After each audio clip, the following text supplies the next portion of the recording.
맑고 향기롭게 근본 도량이라는 말을 들을 때마다 저는 몸과 마음에 어떤 전율 같은 것을 느낍니다.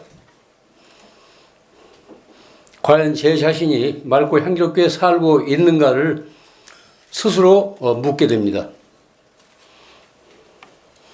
맑음은 개인의 청정을 뜻하고 향기로움은 그 청정의 사회적인 메아리입니다.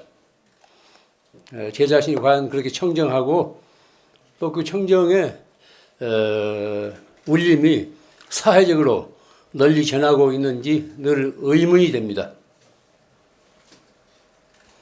맑고 향기롭게라는 이 말은 이 도량이 존속하는 한 이 도량과 인연 있는 모든 사람들에게 공통적인 화두가 되어야 할 것입니다. 길상사 이 도량이 오늘처럼 있기까지 물심양면으로 애쓰고 협조해 주신 여러분들께 이 자리를 빌어서 진심으로 감사 말씀을 드립니다. 앨런 그린스펀이라는 사람이 있습니다. 미국 세계준비제도 미국 연방준비제도 이사회 의장이라는 사람인데, 이분이 의장이 되면서 아이젠하워 정부 이후 가장 낮은 금리를 유지함으로써 미국인들에게 더 많은 대출을 받아 더 많이 소비하라고 부추겼습니다.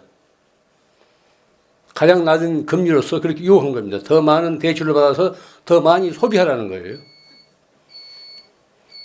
집값이 올라서 엄청난 거품이 생긴 상태에서 대출을 늘리는 것은 재산 가치의 추출이란 아주 애매모호한 말로서 미국민을 현혹시켰습니다.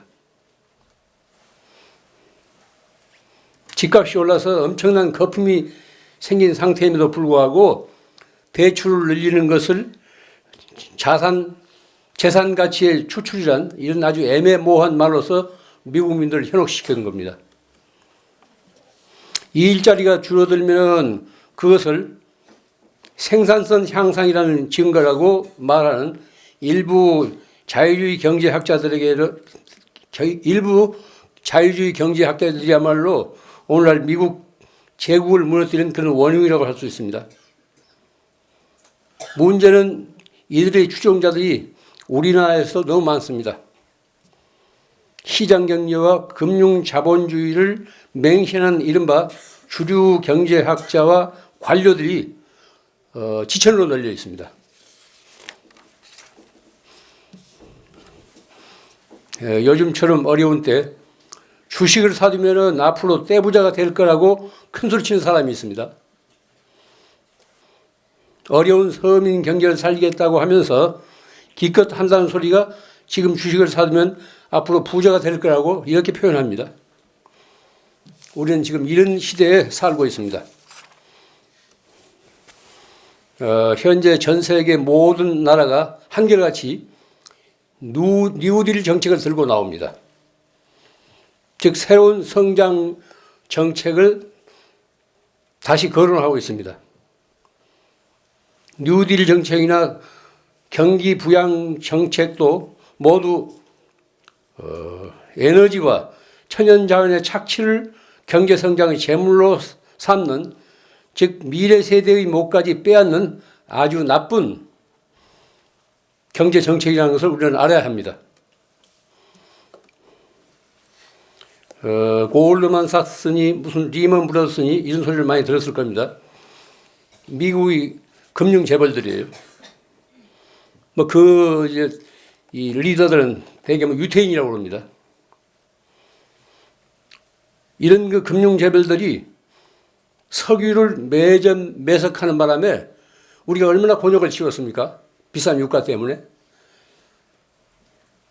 곧 $200, 배럴당 $200로 올 거라고 이렇게 엄포를 떨면서 온 지구인들을 그렇게 공포에, 두려움에 떨게 했습니다. 이런 과보로 그들 자신도 망하고 금융 위기를 초래한 거라고 저는 생각이 됩니다. 세계화의 허상이라는 것이 뭐 이런 식으로 드러난 겁니다. 그전에는 어떤 금융 위기가 닥치더라도 국지적인 그 지역, 그 나라에서만 한정된 것인데 이제는 온 세계에 번지지 않습니까? 이게 세계화의 허상입니다. 만약 세계 경제가 고도 성장으로만 줄다름친다면은 그 결과는 어떻게 되겠습니까? 이 상상만으로도 끔찍한 일입니다. 그것은 이 세상의 종말을 재촉한 거나 다름이 없습니다. 한정된 지구 자원에서 파괴된 환경과 기후변화 때문에 인간을 비롯한 생물들이 더 살아갈 수가 없게 됩니다. 고도 성장이 지속된다면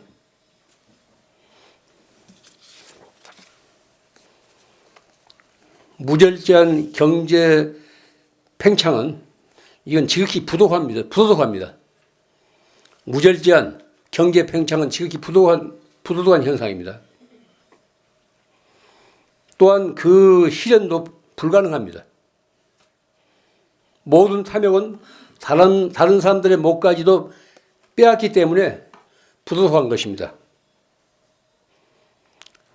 물질적인 제한은 한정되어 있기 때문에 그 실현이 가능하지 않습니다. 이 지구상의 모든 나라들이 탐욕의 눈이 어두워서 앞다투어 고도 성장만을 추구한 결과가 오늘과 같은 위기를 초래한 거라고 저는 생각이 됩니다. 여기는 커다란 메시지가 있습니다.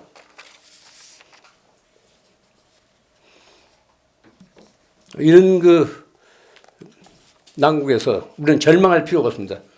요즘보다 몇 배 어려운 시절도 인류는 이를 극복해 왔습니다. 역사를 볼 때. 우리나라만 하더라도 제1차 5.16 쇼크, 70년대 5.16 쇼크, 2차 5.16 쇼크, 또 이제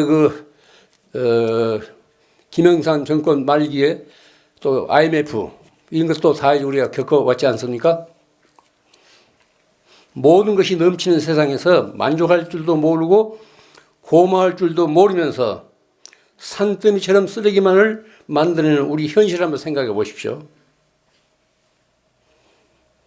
분에 넘치는 풍요로운 환상에서 그만 깨어나라는 우주의 메시지로서 오늘 경제 위기가 닥친 거라고 저는 확신합니다. 무엇을 가지고는 만족할 줄도 모르고 고마워할 줄도 모르고 이런 무딘 사람이 됐습니다. 온 지금 인류가 그런 겁니다. 이와 같은 분에 넘치는 풍요로운 환상에서 그만 깨어나라고 어떤 우주의 메시지가 이 시대에 우리에게 전해진 거예요. 잘못 길들여진 생각과 생활 습관에 일대 전환이 있어야 됩니다. 이 난국을 극복하려면 우리가 잘못 길들여진 사고방식이나 생활 습관에 일대 전환이 있어야 돼요. 인간으로서 품위를 지니고 인간된 도리를 제대로 하면서 사람답게 살 수 있어야 됩니다. 그래야 온전한 세상으로 회복됩니다.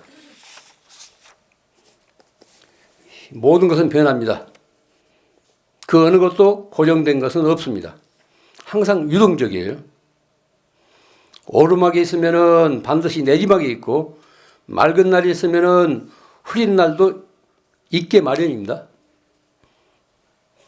오늘 같은 경제 불안과 어려움도 한두 해 지나면 이게 풀리게 마련입니다. 이것이 우리 인류가 살아온 역사예요.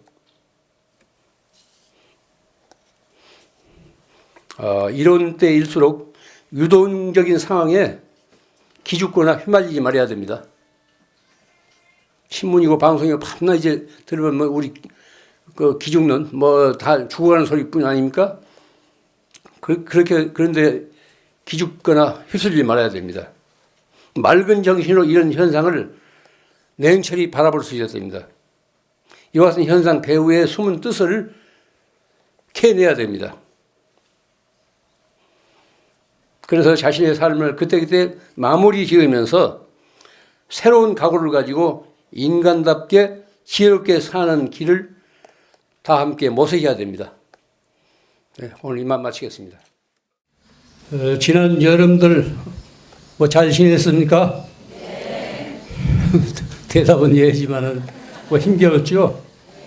저도 지난 여름 아주 힘겹게 지냈습니다. 오늘이 여름 한거를 마치는 해전날입니다. 90일 전 결전날에 제가 이 자리에서 했던 말을 아직 기억하고 계십니까? 더위에 까맣게 아마 잊었을 겁니다. 하루 일하지 않으면 하루 먹지 않는다는 생활 규범으로 널리 알려진 백장선사의 법문을 소개했었습니다. 한 스님이 백장 스님에게 물었습니다.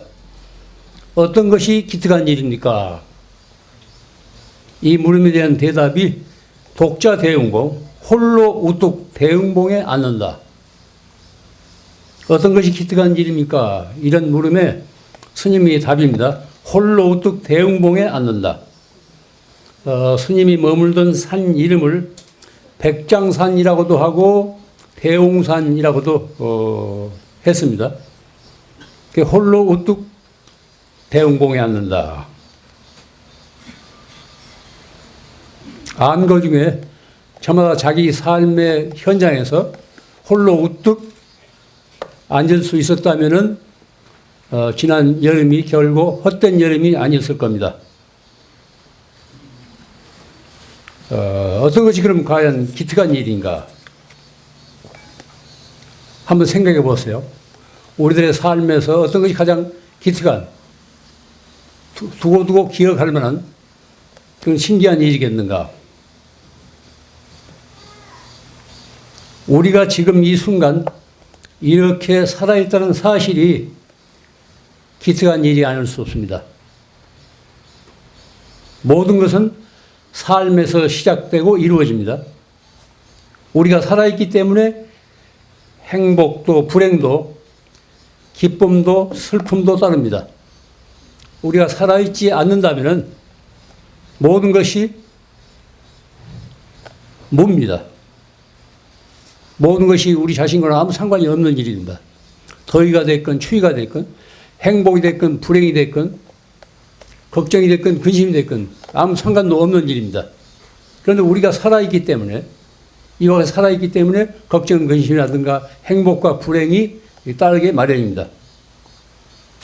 그렇지만 몸만 살아 숨쉬는 것을 살아있다고 할 수는 없습니다.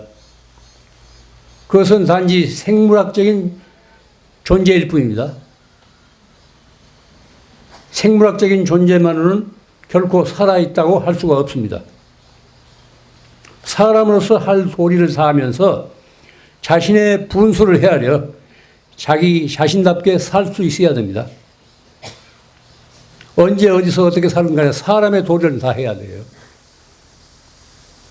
또 자기 분수를 헤아려 자기가 맡은 일을 충실히 해서 이웃에게, 함께 살고 있는 이웃에게 득이 되고 덕이 되어야 됩니다.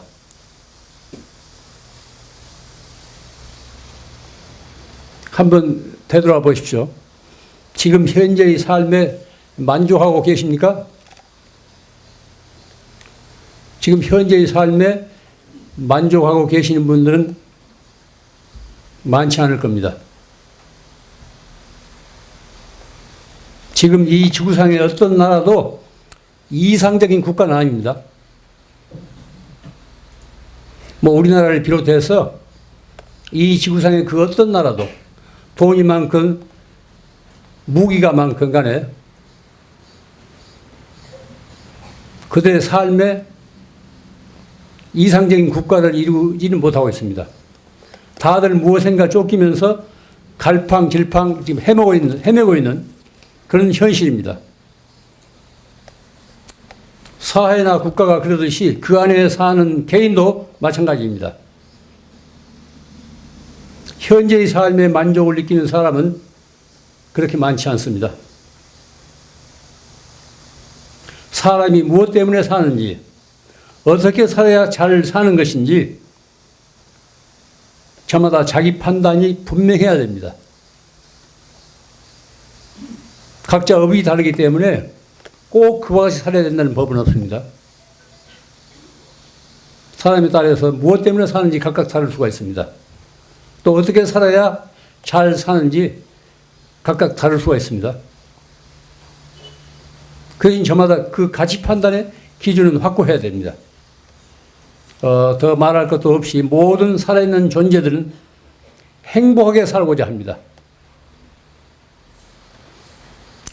사람이 행복하게 살아가는 데는 그렇게 많은 물질이 필요 없습니다. 그런데도 자신의 분수에 만족하지 않고 보다 많은 것을 차지하기 위해서 허욕을 부리기 때문에 결국은 불행해집니다.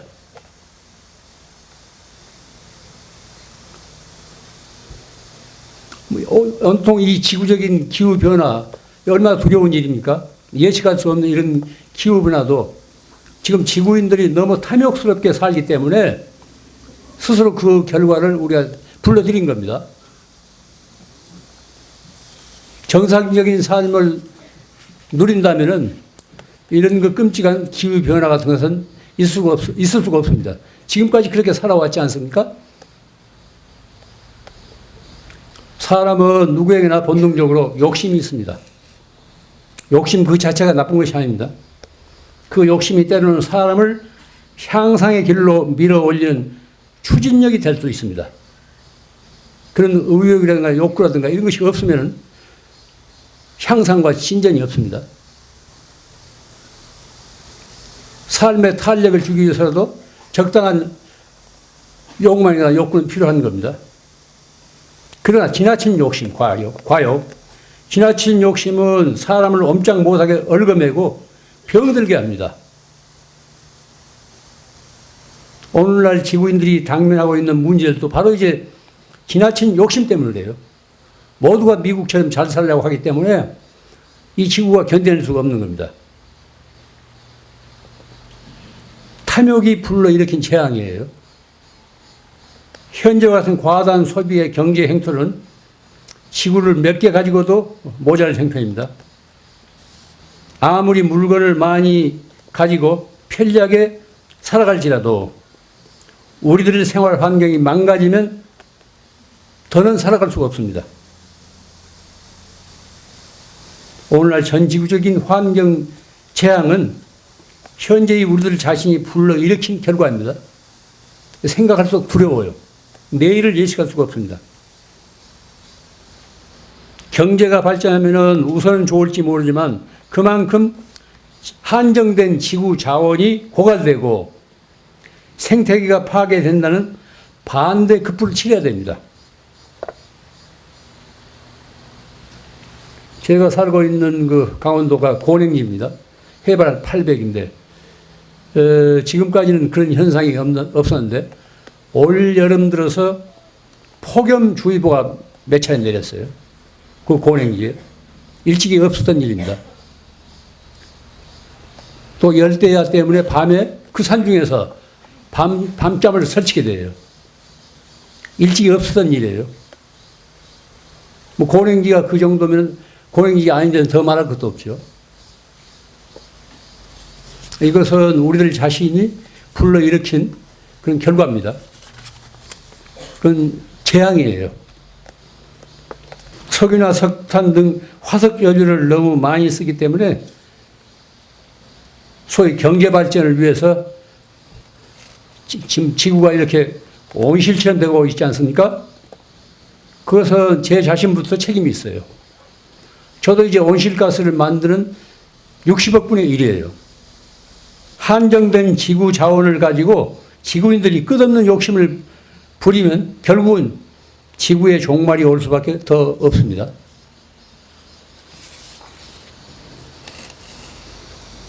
개인이건 사회건 분수밖에 욕심은 불행을 스스로 불러들입니다. 넘치는 것은 모자라면 못하다는 교훈을 거듭 새기면서 적은 것을 가지고도 고마워하고 만족할 줄 아는 삶의 지혜를 새롭게 터득해야 됩니다. 적은 것을 가지고도 고마워하고 만족할 줄 아는 삶의 이건 지혜예요. 이건 새롭게 터득해야 돼. 너무 새삼스러운데 새롭게 터득해야 됩니다. 이런 생활 태도 또한 기특한 일일 수가 있습니다. 끝으로 제가 덧붙일 것은 우리 승가에서는 여름 해제일입니다. 일명 자자이라고 자자이라고 합니다. 자자란 안거가 끝나는 날 안거 중에 자신이 범한 허물을 대중들이 서로 고백하고 참회하면서 용서를 비는 일이에요. 오늘 자자이기 때문에 제 자신에 대한 얘기를 좀 해야 되겠습니다. 제 자신 지난 세월을 돌이켜보니 중노리와는 다른 게 아니라 마치 장애물 경주 같구나 이런 생각을 하게 돼요. 50여 년 동안 장애물 경주를 용케 해왔다는 아슬아슬하게 용케 해왔다는 생각이 문득 듭니다. 절에 들어와 살면서 이것저것 시주의 물건을 너무 많이 축내면서 시은을 무겁게 좋았습니다. 이건 솔직한 제 고백입니다. 옷이며 밥이며 집이며 심지어 자동차까지 몰고 다니면서 빚을 많이 지고 있습니다. 오늘 아침 제가 부처님 앞에 이제 차를 올리면서 스스로 내가 그동안 지나온 자취를 이렇게 되돌아보니까 너무 시은을 많이 져왔어요. 제가 보태는 것보다는 얻은 것이 너무 많아요. 몹시 부끄럽습니다.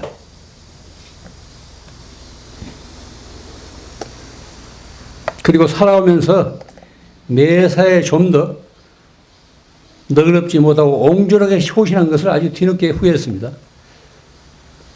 그때 어떤 상황에 부딪혔을 때마다 좀 더 내가 너그럽게 처신했어야 되는데 자기 앞만 가리려고 너무 이기적이고 옹졸하게 처신해온 것을 뒤늦게 후회했습니다.